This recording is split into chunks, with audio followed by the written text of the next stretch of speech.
Assalamualaikum warahmatullahi wabarakatuh. Salam Om Swastiastu, Namo Buddhaya, salam kebajikan bagi kita semua. Jadi, izinkan saya untuk memperkenalkan diri terlebih dahulu. Perkenalkan, nama saya Adam Persabila.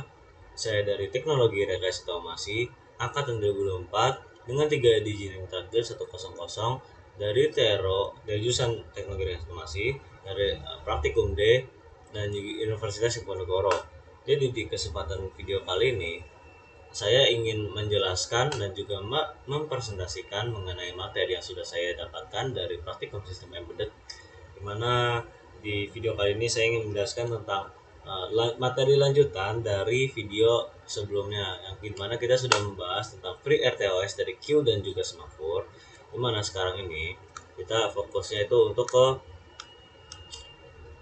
FreeRTOS timer notification dan juga memory advance.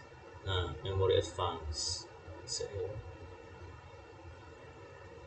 Nah, jadi kita langsung saja ke materinya. Jadi untuk materinya ini akan dijelaskan dari PPT slide terlebih dahulu untuk mengetahui tentang dasar-dasar dan juga dasar-dasar teorinya gitulah, mengenai tentang apa yang dimaksud dengan FreeRTOS timer notification dan juga yang lain-lainnya. Jadi kita perlu mengetahui dulu tentang arsitektur dan juga optimalisasi FreeRTOS. Dimana ini tuh kita akan melihat dari apa itu tentang kernel dan scheduler. Dimana nanti tuh ini ada organogramnya ya. Dimana ini dimulai dari start, lalu ke hardware unit, lalu ke FreeRTOS kernel start, lalu di sini ada test execution, lalu ada context switch dan juga test scheduler, lalu sampai ke node test. Dimana nanti fiturnya ini ada task creation, lalu task delay, task priority. Lalu di sini dari yang dimaksud task creation ini apa? Adalah define task behavior, di mana ini memakai API function itu task create. Lalu ada task delay, di mana untuk pause task execution. Lalu di sini ada task priority, di mana ini adalah set execution precedency. Lalu di sini menggunakan API function USFAS 8PR, dan lalu di sini ada memory management, di mana ini memberikan materi tentang RAM allocation, global variables, dan static data. Ada stack, tes 1, tes 2, heap yaitu dynamic allocation, define heap size, di mana use static allocation, lalu ada stack overflow detection, lalu ada interrupt handling and communication, di mana alurnya itu harus berinterrupt terlebih dahulu, lalu masuk ke content save-nya, lalu ke IER handler function, lalu ke BTOA API PROM IER test resume, lalu sampai ke konteks resume, lalu mengulang lagi loopnya. Jadi untuk mekanismenya itu ada queue, semaphore, multiduplexes, sama event groups. Lalu queue ini berfungsi untuk data transfer dari tes ataupun I15R. Lalu ada synchronization dan juga research forking. Lalu untuk multiduplexes atau mutex itu fungsinya untuk mutual exclusion with priority inheritance. Lalu di sini ada event groups, ini fungsi untuk coordinate multiple events. Lalu di sini ada performance diagnostic and tracing, dari ini contohnya proyeknya adalah sistem health, itu adalah sistem kesehatan. Jadi dari CPU usage-nya buat melihat kayak persentase gula darah ataupun yang lain-lainnya. Ada heap usage ini untuk sebagai apa ya? Untuk sebagai tampilan grafik. Lalu juga sama tes runtime stats. Lalu tes run nights dan juga lain-lainnya. Tapi langsung saja kita masuk ke materi gitu ya. Jadi di sini ada input, output digital dan PWM, ADC dan DAC, dan juga eksekusi polling versus interrupt. Nah, ini sebenarnya materi yang sudah kita sampaikan di materi-materi yang udah kita jelaskan jauh-jauh hari. Ini adalah konsep-konsep dasarnya.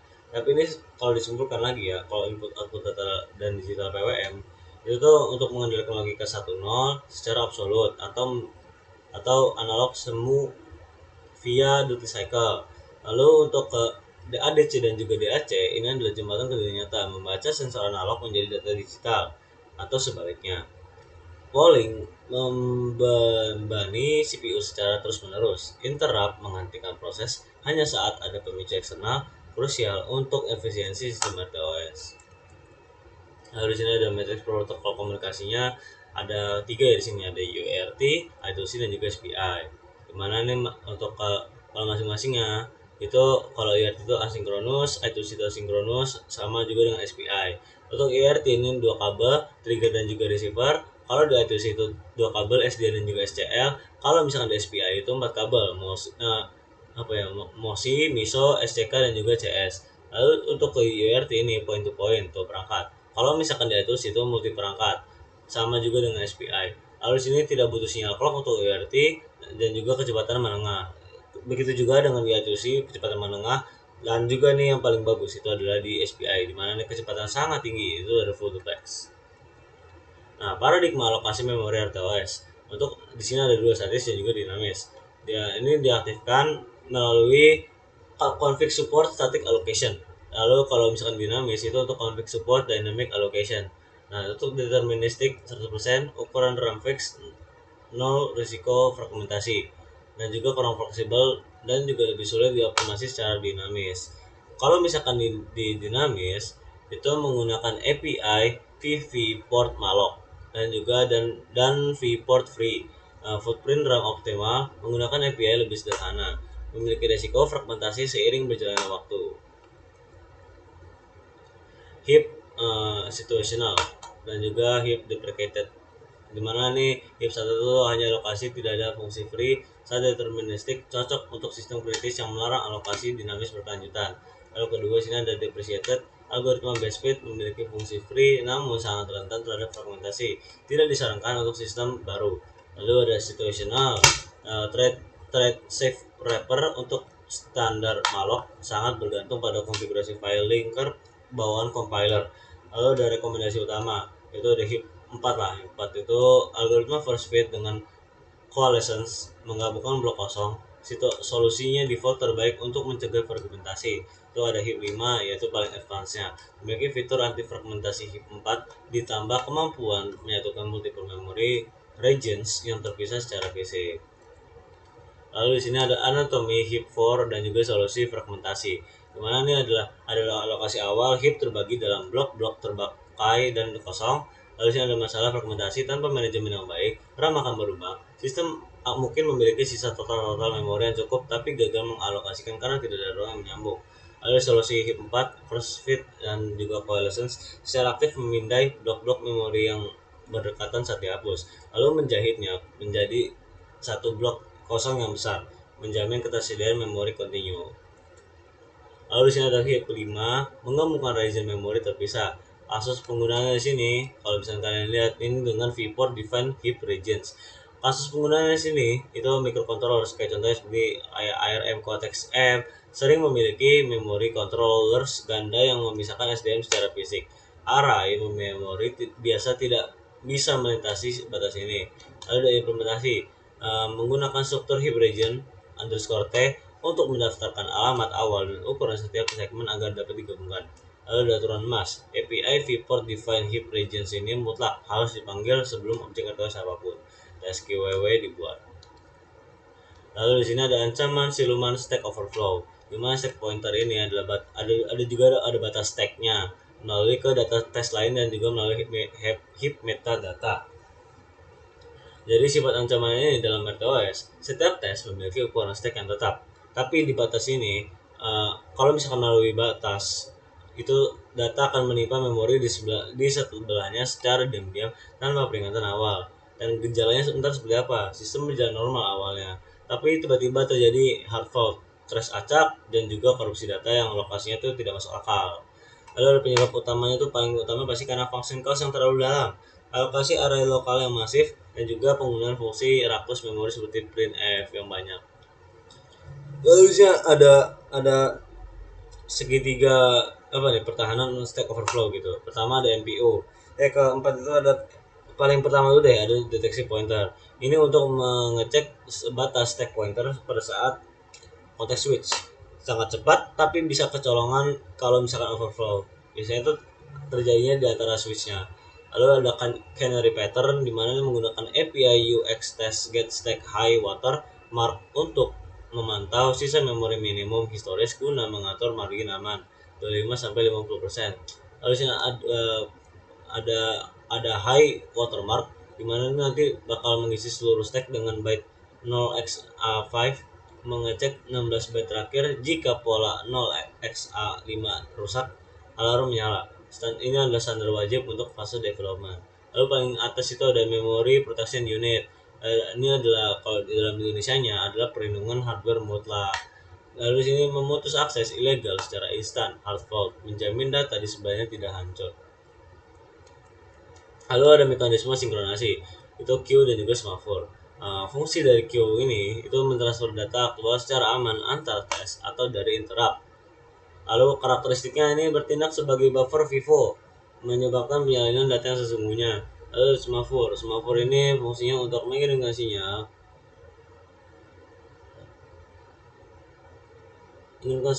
atau event tanpa menyertakan data isi. Lalu karakteristiknya sendiri ada binary semafor untuk sinkronasi absolut dari 0 atau 1. Konflik semafor untuk mengelola jumlah sumber daya yang terbatas. Lalu di sini ada evaluasi performa test notification, di mana ini ada dua perbandingan ya. Binary semafor itu kalah mutlak dibanding dengan test notification. Itu 45% lebih cepat daripada binary semafor.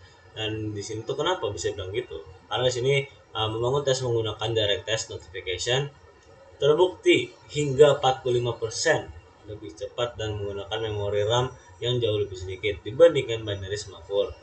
Lalu ada mekanismenya, menghilangkan kebutuhan struktur kontrol antara yang terpisah, memanfaatkan nilai 32 bit bawaan langsung pada setiap tes kontrol blok. Lalu ada keterbatasan, hanya dapat digunakan untuk single recipient, satu tes penerima spesifik, dan tes pengirim tidak bisa masuk ke status blok jika notifikasinya tertunda. Lalu di sini ada manajemen waktunya. Mengapa kita butuh software timers? Nah, biasanya di sini ada dua ya. Ada dua yang perlu kita fokuskan. Itu di permasalahannya. Masalah pertama tuh masalah overhead. Membuat tes terpisah hanya untuk polling sensor atau mengeringkan LED membuang sekitar 1 kilobyte RAM murni untuk struktur dan stack test. Lalu keterbatasan hardware-nya, ini timer hardware pada microcontroller jumlahnya sangat terbatas dan mengikat pada arsitektur PC tertentu. Lalu solusinya seperti apa? Memanfaatkan OS stick timer bawaan FreeRTOS. Lalu sini memungkinkan pengeksekusian fungsi periodik via callbacks tanpa perlu membuang memori untuk membuat stack task terbaru. Lalu sini ada arsitektur timer di Diamond, mana ini ada fungsinya, ini mekanisme kerja. Timer tidak berjalan sendiri-sendiri. FreeRTOS menciptakan satu tes latar belakang tersentralisasi yang memelihara seluruh daftar timer. Lalu ada timer queue, itu interaksi dengan timer start atau stop tidak instan, pernah dikirim sebagai pesan ke dalam antrian timer queue untuk diproses secara berurutan oleh Diamond. Lalu ada golden rules-nya nih. Fungsi callback berjalan pada konteks timer service test. Callback tidak boleh blocking, dilarang keras menggunakan vitas delay atau menunggu queues atau semafor karena akan melumpuhkan semua timer lain. Lalu di sini ada mode software atau timer, one shot versus auto reload. One shot ini mengeksekusi callback tepat satu kali setelah waktu habis, lalu berhenti permanen. Misalkan di sini contoh kasusnya mematikan block light LCD setelah 5 detik tidak ada aktivitas tombol. Lalu ada auto reload, secara otomatis mereset dan mengeksekusi callback secara terus-menerus sesuai periode yang ditentukan. Polling sensor suhu setiap 1000 milisecond tanpa henti, atau satu second lah. Lalu di sini ada arsitektur RTOS terpadu. Mana ini dimulai dari hardware interrupt, mendeteksi tombol, mengirim test notification untuk membangun tes sensor. Lalu terkirim bakal diolah ke SPI read, tes sensor membaca data via koneksi SPI, lalu ke heap 4 allocation, memori dialokasikan secara aman dari heap 4 untuk menyimpan paket data. Lalu sampai ke queue transfer, data dikirim queue menuju tes komunikasi. Sampai di akhir software timer aktif untuk mengawasi batas waktu pengiriman ke server. Kesimpulannya, sistem yang tangguh bukan sekadar kumpulan fungsi mandiri, melainkan orkestrasi presisi dari lapisan hardware, proteksi memori, sinkronasi, dan juga arsitektur RTOS yang efisien.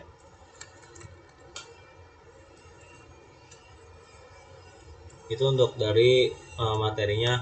Jadi langsung masuk saja kita percobaannya. Jadi sini saya sudah menyiapkan juga programnya. Nah,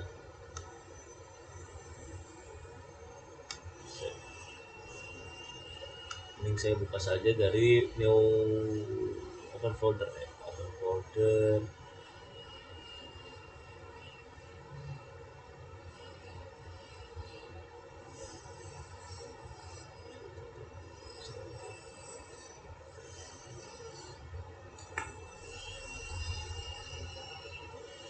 Nah, di sini misalkan kalian bisa lihat sendiri lah ya. Set. Nah, di sini nanti tuh ada file src di mana nih masing-masing itu ada event group handle masing-masing ya. Jadi sini kalau misalkan event group handle, oh ya ini pertama btw ini video tentang yang ini ya, uh, timer notification. Jadi misalkan di timer notification ini kurang lebih untuk ada beberapa library yang perlu kalian include. Itu ada semaphore, terus juga itu sih juga, oh ya di sini kan kita pakai itu sih ya. Jadi nanti tuh kita bakal ada yang lain-lainnya lah. Nah, terus di sini kalian bakal ada LCD-nya. Nah, di sini kan kalian nanti bakal lihat sendiri video penerapannya melalui secara real time gitu. Ini ada I2C master start-nya, juga di sini ada I2C master light byte-nya, juga di sini ada menggunakan low level LCD helper. Lalu di sini juga ada static void LCD write 4 bits-nya, terus juga di sini ada LCD send, LCD print, LCD clear, LCD cursor, dan juga di sini sampai terus kita juga sampai memakai ESP ROM delay. Terus juga di sini kita memakai static void, itu ada motor servo juga di sini btw, dimana nanti servonya ini ada membaca clock speednya. Lalu di sini juga nanti ke depannya bakal ada servo set angle-nya. Di sini menekankan angle-nya ini sampai kapan, sampai titik derajat berapa untuk menentukan itu. Lalu di sini ada ultrasonic sensor limit dan juga measuring-nya, ada ultrasonic init. Lalu di sini ada static float-nya, ultrasonic measure cm-nya. Lalu di sini juga masuk ke void VTEST 1, VTEST 2, VTEST 3. Dari masing-masing VTEST 1 itu ada apa namanya, LED yang bakal menyala tiap berapa detiknya gitulah. Jadi dan juga nanti bakal ditampilkan juga gitu ke channel monitor dan juga ke LCD-nya. Jadi nanti bisa ada menunggu berapa detik, menunggu beberapa sekian menit gitu-gitulah. Terus nanti di sini juga bakal ada print F-nya, yang mana nanti bakal menampilkan karakter atau teksnya itu nanti di LCD-nya. Lalu di sini ada VADC task, terus juga di sini ada ADC unit. Lalu di sini juga ada V servo testnya. Nah, servo test ini dengan servo tag, nah semaphore tag-nya. Lalu di sini ada V test delay dan juga lain-lainnya lah. Itu ada ultrasonic juga di sini. Dan seperti itu. Langsung saja kita ke video percobaannya. Satu. Nah, ini untuk percobaan pertama yang timer notification.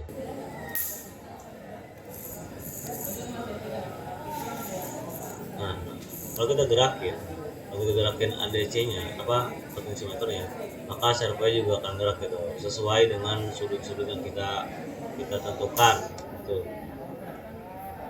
Nah, kalau kalian lihat sendiri di LCD-nya lihat tuh, servonya 180 degree, dan juga di sini ada distance-nya. Oh iya, distance dari buat ultrasonic itu nanti akan menampilkan buat dari jarak objek yang di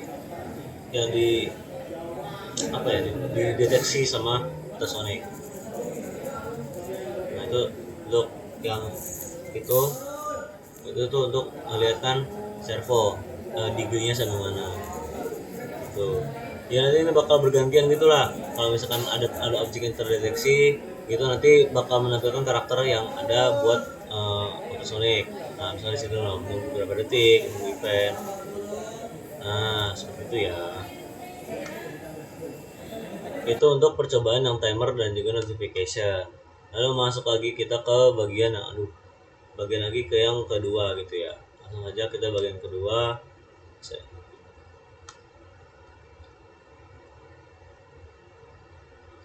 Untuk bagian kedua ini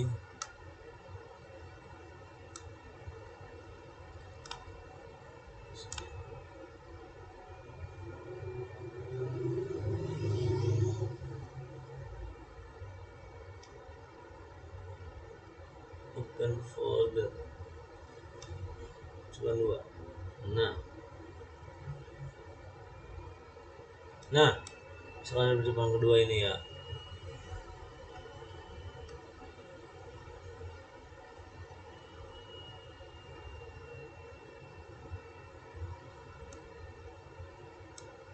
Nah, di mana ini nanti dari masing-masingnya ini tuh itu bakal ada extra script berupa tipe file program Python. Ya, di sini jadi ya kalian bisa lihat sendiri gini dari program-programnya. Masing-masing program ini ada extra scriptnya untuk membuat program ini bisa berjalan dengan mulus. Ada extra script F103 ini BTW buat tipe STM-nya gitu. Terus juga di sini ada extra script Python FreeRTOS-nya. Mana ada extra RTOS gini. Terus juga ada main.c-nya. Dimana configuration FreeRTOS dan juga test, event groups dan lain-lainnya gitu. Nah, misalkan di sini untuk bagian percobaannya. Jadi di sini kalian bisa melihat sendiri untuk programnya seperti ini. Jadi sini nanti bakal ada PDMS to text-nya, juga sini ada VTest-nya, lain-lain, in main-nya dan lain-lain. Gitu. Dan ini untuk video percobaannya, kalian bisa sendiri.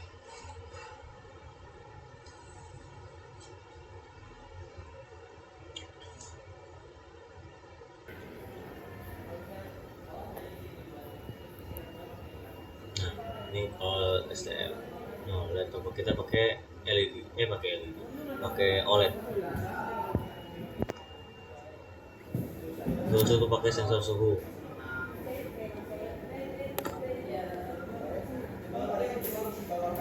Nah, lihat suhunya naik, melihat. Nah, itu sensor alkohol. Sensor gas juga, sensor gas itu. Nah, untuk di dalam monitornya lihat tuh.